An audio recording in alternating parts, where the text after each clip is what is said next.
విజయవాడలోని ఏ కన్వెన్షన్లో ఎమ్మెల్యే ఎమ్మెల్సీలకు సాంస్కృతిక కార్యక్రమాలు ఘనంగా నిర్వహించారు. ఈ కార్యక్రమానికి ముఖ్య అతిథులుగా CM Chandrababu, deputy CM Pawan Kalyan, మండలి chairman Moshen Raju, speaker Ayyanna Patrudu, deputy speaker రఘురామకృష్ణరాజుతో పాటు ఎమ్మెల్యేలు, ఎమ్మెల్సీలు, అధికారులు హాజరయ్యారు. క్రీడలు, సాంస్కృతిక పోటీల్లో విజేతలకు సీఎం చంద్రబాబు, స్పీకర్ అయ్యన్న చేతుల మీదుగా బహుమతులు అందించారు. ఏకపాత్రాభినయంతో డిప్యూటీ స్పీకర్ రఘురామ, మంత్రి కందుల దుర్గేష్ తమ ప్రతిభను చూపించారు. అలాగే ఎమ్మెల్యేలు, ఎమ్మెల్సీలు కూడా పలు రకాల స్కిట్లు చేసి అందరినీ అలరించారు.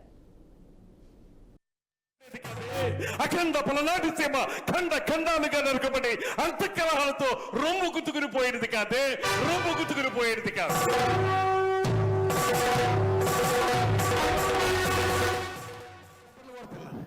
నేను పాడి దెబ్బలు కొడుతున్నారన్న. పాట పాడితే ఎందుకురా దెబ్బలు కొడతారు? కొడుతున్నారన్న. అన్న ఎలక్షన్ లో పాడేనా? ఎలక్షన్ లో పాడేనా? నీ జీపేకి పాడేనా?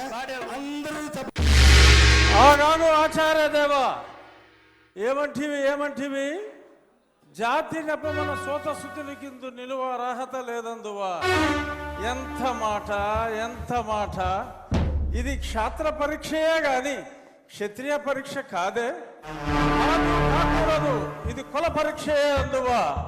నీ తండ్రి